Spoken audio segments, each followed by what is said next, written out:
I came into this industry obviously wanting to be successful, and you take a lot of advice here and there, and it's over the years I felt like I was starting to kind of just lose the sense of what I wanted to do. I think in terms of like accolades and stats and chart positions and stuff, that's not something that's really been in the forefront of a priority for me, and I think it opens the space for me to create better art, to really kind of gain back that control and to make everything 100% feels like it comes from me. I think the fans can tell the difference, the audience can tell the difference, and it's created better art, I believe.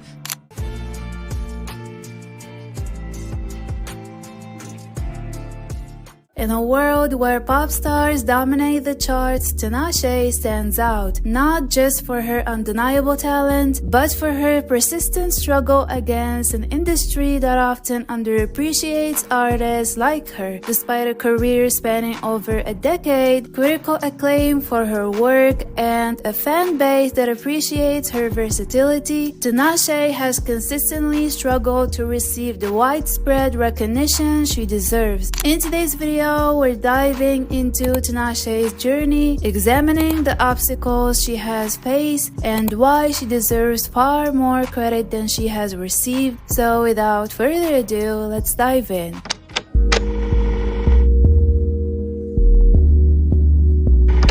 Before Tinashe became a solo artist, she was already familiar with the ups and downs of the entertainment world. At just 14 years old, she joined the group The Stunners, a pop collective that seemed poised for success. The Stunners were comprised of young, talented women who had everything they needed to break into the mainstream: catchy songs, youthful energy, and a growing fan base. The group even landed an opening slot on Justin Bieber's tour, My World Tour, in 2010, which should have been their big break.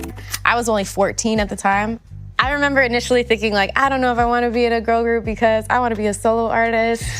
But I had no experience, so I was like, okay, let me do this for a few years and kind of gain that experience. So when I was 14, I joined a girl group. And that was our first time recording in major studios, songwriting in a real way. We went on tour with Justin Bieber. So that just opened the door for me in terms of how I perceived myself as an artist. But despite these promising signs, the Stunners faced a harsh reality that many young artists encounter. The music industry is unforgiving, especially to newcomers. While opening for Justin Bieber gave them exposure, it wasn't enough to solidify their position in the industry. The group released a few singles, but they struggled to make a significant impact on the charts, and eventually their momentum slowed. By 2011, the Stunners disbanded without ever releasing a full-length album. For Tinashe, this experience was a wake-up call. It wasn't just about being talented or getting opportunities. Navigating the music industry required more. The failure of the Stunners taught her an early lesson about the fragility of fame and how the business often prioritizes marketability over genuine artistry. In interviews, Tinashe has spoken about how being in the group made her realize she wanted more control over her music. The Stunners were molded into a pop act with a commercialized sound, but Tinashe wanted to create music that reflected her true identity as an artist. After the Stunners disbanded, Tinashe took a bold step by deciding to go solo. It was a risky move, going from being part of a group with a fan base to striking out on your own, which meant that Tinashe would be starting from scratch. But she was determined. Tinashe spent months in her home studio teaching herself how to produce music, mixing genres like R&B, pop, hip-hop, and electronic music to develop her distinct sound. In 2011, she released 2 critically acclaimed mixtapes, In Case Days We Die and Reverie. Both projects were self-produced and self-released, which is very impressive for a young artist like Tinashe. These mixtapes were a clear departure from the bubblegum pop sound of the Stunners, revealing a more mature, creative, and edgy side of Tinashe. They were atmospheric and experimental, blending sensual R&B with dark, haunting beats. This music wasn't what mainstream radio was pushing, but it was an authentic expression of who she wanted to be as an artist. The reception was overwhelmingly positive. Critics praised Tinashe for her unique sound and songwriting ability, calling her one of R&B's most promising new voices. But even with critical acclaim, breaking into the mainstream was no easy task. Without a major label's backing or mainstream radio support, Tinashe's music was still flying under the radar for many listeners.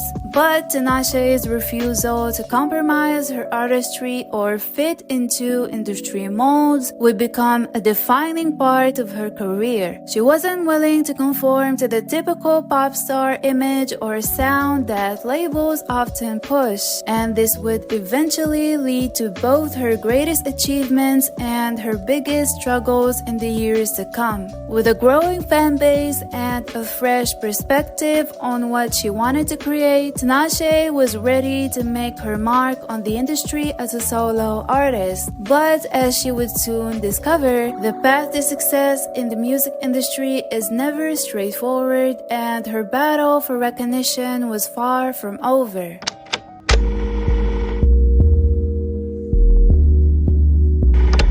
After her time with the Stunners, Tinashe faced a critical decision to either give up on her dreams or embark on the daunting journey of establishing herself as a solo artist. In 2014, Tinashe released her debut studio album, Aquarius, and it wasn't just another R&B record, it was a statement. With hits like To One, Tinashe was quickly branded as an artist to watch. The song climbed to the top of the R&B and hip-hop charts and introduced a new sound that blended smooth sensual R&B with electronic influences. To One wasn't just a party anthem, it became a cultural moment. It was one of those tracks that fits perfectly into any setting, from radio stations to nightclubs. It had an infectious vibe that made people want more from Tinashe. But Aquarius wasn't a one-hit wonder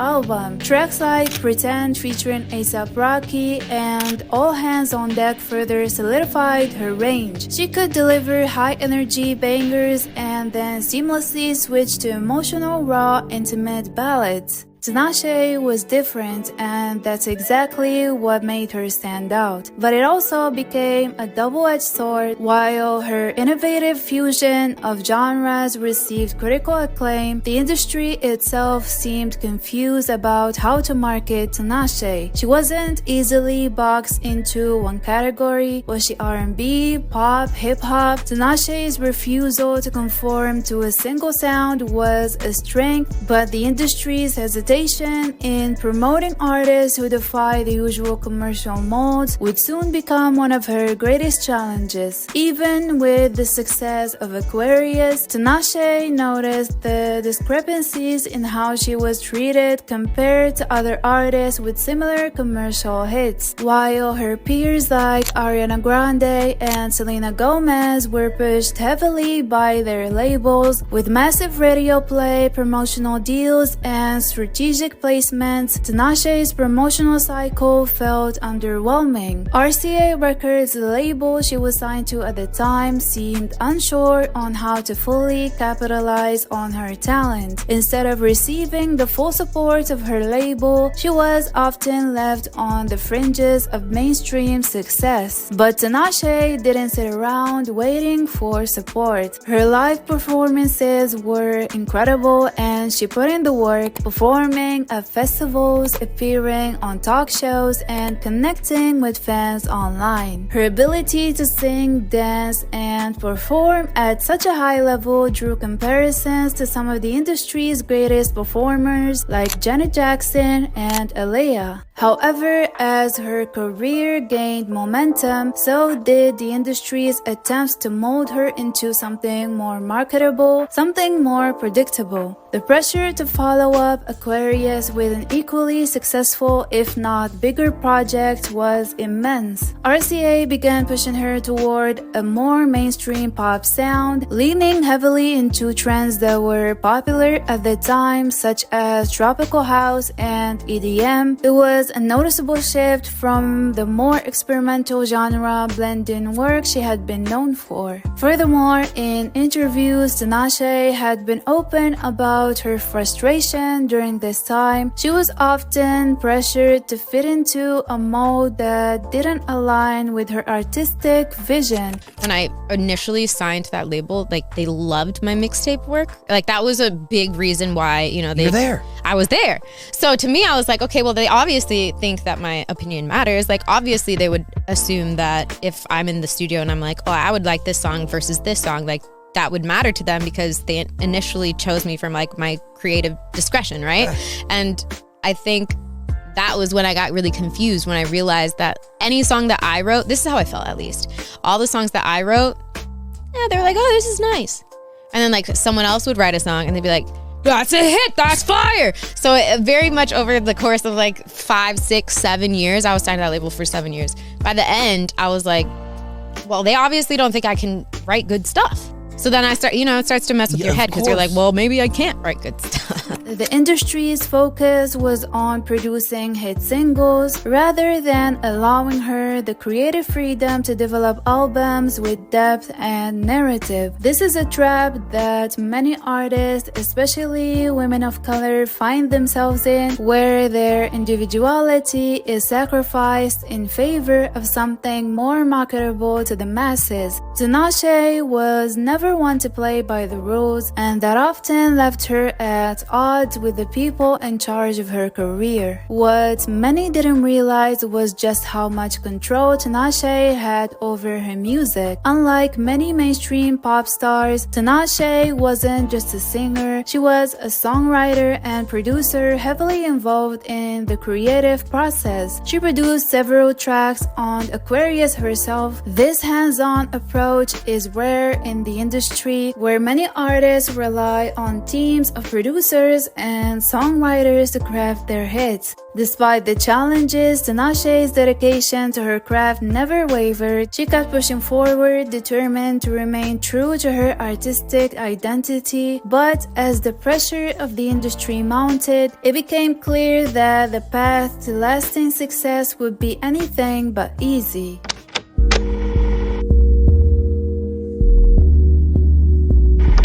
Tinashe's journey through the music industry wasn't just a battle for recognition, it was a constant struggle against her own label, RCA Records. One of the most well-documented struggles was the constant delay of her sophomore album, Joyride. Originally announced in 2015, Joyride was supposed to continue the momentum of Aquarius. However, Tinashe found herself stuck in a cycle of delays, with the album's release pushed back for nearly 3 years. Tracks she was passionate about were either shelved or reworked beyond recognition, as RCA wanted her to fit into their idea of a hitmaker. I feel like Joyride feels like maybe my most discombobulated album, and that is very representative as well, because I feel like half of the songs were ones that like I loved and stood behind, and then half of them felt like they were kind of coming from the opposite end of the spectrum. For example, the label pushed her to collaborate with bigger names like Chris Brown for the single Player, hoping to attract more attention from mainstream audiences. But despite the star power behind it, the song didn't reflect the true true essence of Tinashe's sound. She was often vocal about how the collaboration was more of a label decision rather than her own personal choice, further fueling her frustration with being molded into something she didn't want to be. And especially when it comes to singles, like for example that song with Chris, that was a song that I put, a lot of we all wanted it to be like this big moment, this big single. So I feel like in their mind, they were like, you need this support. And he was like their biggest artist they had on rhythmic radio at the time. And to me, I was like, well, this is a pop song, so I really don't feel like we should put Chris on it. Like that, I don't like that doesn't compute to me, but I don't know. Moreover, the delayed release of Joyride not only hurt her momentum, but also sent a message to the public that she wasn't a priority for RCA. In interviews, Tinashe shared how she constantly had to fight for her own music to be released, leading to public frustration and personal discouragement. The constant back and forth with RCA led her to wonder if the label truly believed in her artistry, or if she was just another project to be shelved when it didn't fit their business model.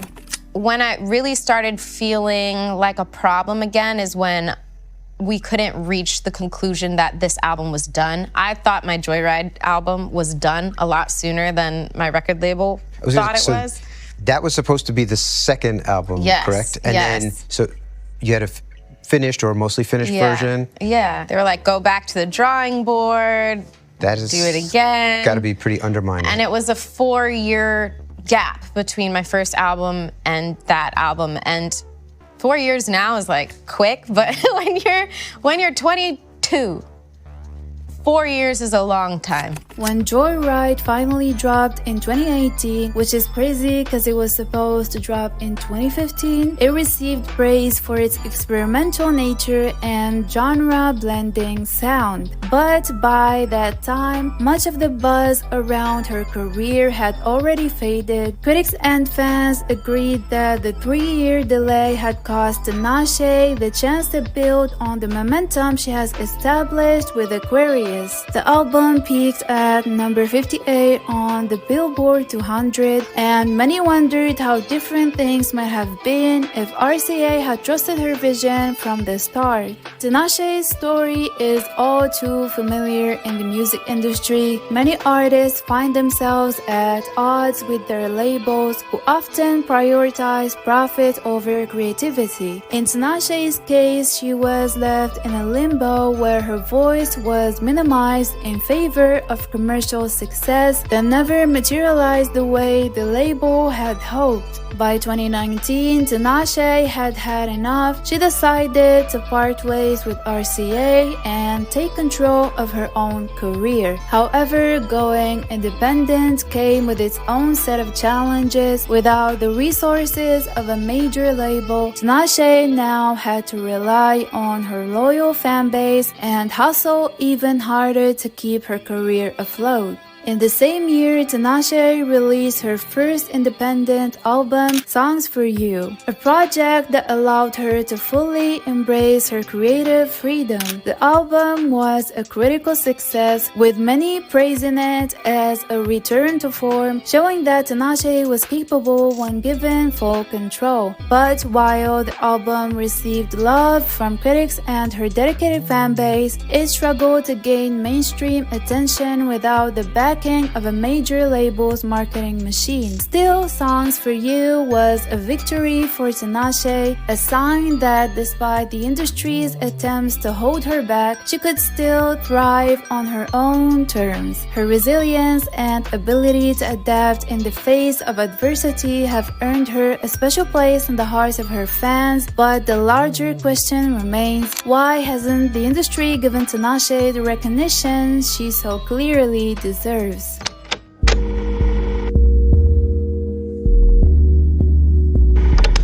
Tinashe's influence on the music industry is undeniable yet often understated. Despite not reaching the commercial highs of some of her peers, her sound and vision have had a significant impact on the evolution of modern R&B and pop music. She was one of the early adopters of blending electronic music with R&B elements long before it became a mainstream trend. Take her song Bet from the Aquarius album, for example. It combines ethereal synths, moody production, and sultry R&B vocals, an experimental style that has since become a signature of the alternative R&B scene. While artists like The Weeknd will later be praised for similar styles, Tinashe's contributions often go unnoticed. Many younger artists have cited Tinashe as an inspiration for their music. Her willingness to experiment with different sounds and push genre boundaries has helped pave the way for the next generation of R&B artists. Tinashe was one of the first to blend trap beats with pop melodies, yet instead of receiving credit for being ahead of the curve, she has constantly been boxed into narrow categories by the industry. And that brings us to another point: the industry's gatekeeping. Artists like Tinashe, who don't fit neatly into predefined categories, are often overlooked, even when their sound influences the larger landscape. Industry politics can prevent them from achieving the same level of success as artists who conform more easily to marketable trends. For example, despite multiple albums and countless singles that have garnered critical acclaim, Tinashe has never received a Grammy nomination. Compare that to other artists who ride waves of popularity with fewer groundbreaking contributions but receive industry praise. This disparity highlights a bigger problem: the disconnect between artistic merit and commercial recognition. Yet despite these challenges, Tinashe's impact with the music community is undeniable, but her contributions extend beyond just music. Tinashe is a multidisciplinary artist who directs her own music videos, choreographs her performances, and takes creative control of her image. Few artists today have that level of involvement in every aspect of their career, yet she rarely gets credited as a visionary. The industry often fails to recognize how much she brings to the table creatively. Instead, they focus on easier to market artists. Despite the industry's reluctance to fully back her, Tinashe has continued to prove her relevance. Her independent releases like Songs for You have allowed her the freedom to fully express her artistic vision without the limitations imposed by major labels. Tinashe's connection with her fans through social media is another testament to her impact. She has built a loyal community that values her authenticity and passion. Platforms like Twitter and Instagram give her a direct line to her audience, allowing her to cultivate a dedicated fan base that believes in her artistry regardless of the industry's shortcomings. Through this, she's been able to foster a space where creative freedom thrives and where her most experimental work is celebrated.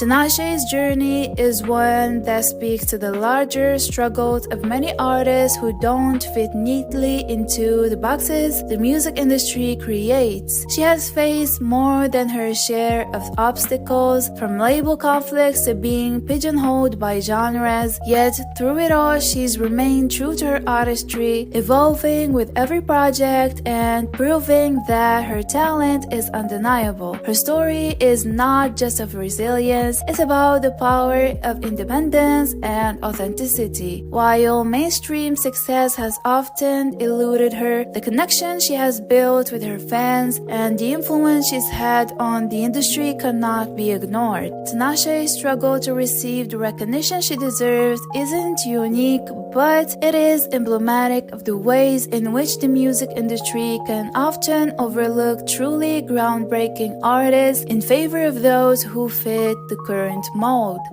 That's it for today's video. Thank you for joining me today. If you enjoyed this video, please leave a like and subscribe for more deep dives into the random subjects that come to my mind. And also, let me know your thoughts on Tinashe. Are you a fan? Do you like her music? And with that being said, thank you for being here. Thank you for watching. And I'll talk to you very, very soon.